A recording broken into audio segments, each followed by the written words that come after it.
په ټیک ټاک کې یو لایف زه ورته ناست وم د ملحد برمل او د دې دوه قاري صاحبانو ترمنځ مقابله وه.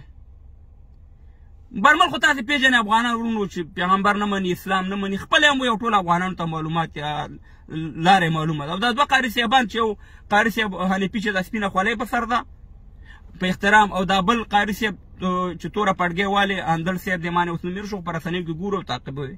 ته یقین وکړه چې د برمل ملحد سوالونو ته دې صحیح جوابونه ونه ویل شو. د دواړو قاري صاحبانو مشکل په قرآن کې نه دی، مشکل په شریعت کې نه دی، مشکل په اسلام کې نه دی، مشکل په منګ افغانانو کې دی. ځکه زمونږ شریعت زمونږ دیموکراسي، زمونږ جمهوریت، زمونږ هر شی په دروغو باندې دی. ځکه چې کوم ځای کې بیا د تنظیم خبره راشي، کوم ځای کې بیا د شخصي انډیوالي خبره راشي، موږ شخصي انډیوالي تنظیم مخلو د خدای قرآن او شریعت چې دی عقل ته سې مهربانه غورځو. اوس ملحد برمل تاسې نه سوال کوي دواړه قاري صاحبانو چې دا ویډیو دی الله وکړي چې تاسو ته ضرور رسېږي، موږ ډوډۍ خورو، دغه بېادبي ما پې غول نه خورو. تا نه سیده سوال کوي چې حماسي صاحب په یو ځای کې ویلي دي خلکو ته او ویډیوګانې مشته دی چې تیار پسونه حقاني ته په ونه کې راځوړند او پاخو. دا په اسلام کې شته که نشته؟ بل حماسي صاحب په بل ځای کې ویلي دي چې قرآن کې لوګر راغلی دی چې لوګر پکې ذکر شوی دی. دا شته که نشته؟ بل ځای کې حماسي صاحب ویلي بېادبي دي ما پې چې هغه لفظ دلته نشم استعمالولی چې اصحابو به روژه په څه شي ماتوله. بل ځای کې درته وویلې چې تاسو حقاني صاحب ویلي دي چې یاره په پلاني ځای کې موږ عملیات کوو نو پیغمبر علیه السلام د هغې قمانده یا هغه هلته ولاړو. اوس سیده ورته وویوه چې یاره دا بلکل نشته، دا ټول دروغ دي. خو دلته تاسې شخصي انډیوالي واغسته، امارات هم واغسته، ځکه تاسې د امارات سپورټران هستئ. دلته هم د وروره خلکو ته یو شک پیدا کړو، د برمل جوابونو ته سوالونو ته صحیح جوابونه ونه ویل شو. بل دغه تورې پړګۍ والا قاري صاحب اندړ دی ورته وایي چې موږ په شخصیاتو خبرې نه کوو. قاري صاحب ما ته هغه شپه یاده ده، پوځیه ډاکټر چې کله په قرآن په امریکا کې اوسېدلو ته لایف رالې تا ټولو اروپایانو ته کنځلې وکړې، یوازې پوځیه نه، تا ټولو ته ملحدین ویلې، تا پی ټي ایم ته کنځلې وکړې، تا ټولو افغانانو ته سخت شوي ویلې چې څوک په اروپا کې وو. هغه هم یو ښځه وه که نه یو شخص وه یا شخصه وه.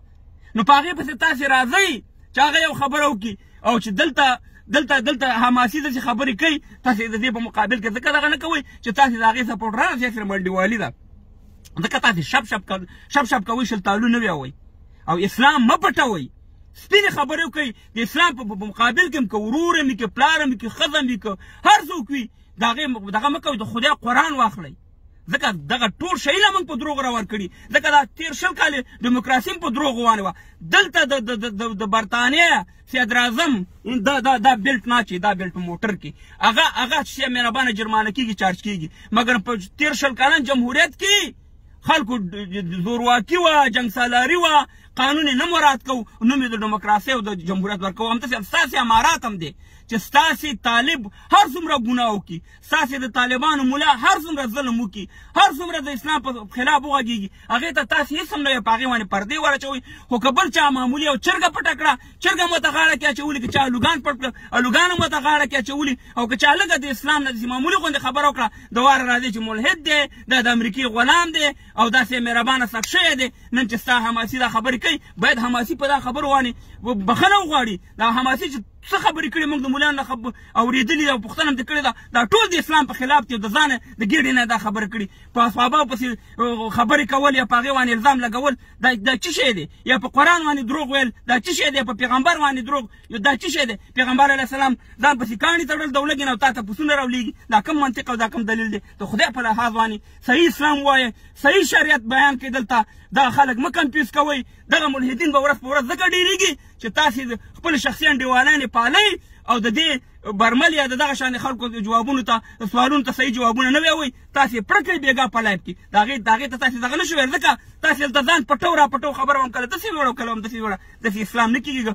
خدای ته وګورئ قاري صاحبانو یا د افغانستان مولیانو، خدای ته وګورئ، د قرآن د حدیث او صحیح شریعت موږ ته بیان کوي. ولې د انډیوالۍ او دغه په خاطر باندې تنظیم په خاطر باندې دا 45 کاله 50 کاله موږ تباه او برباد کړو.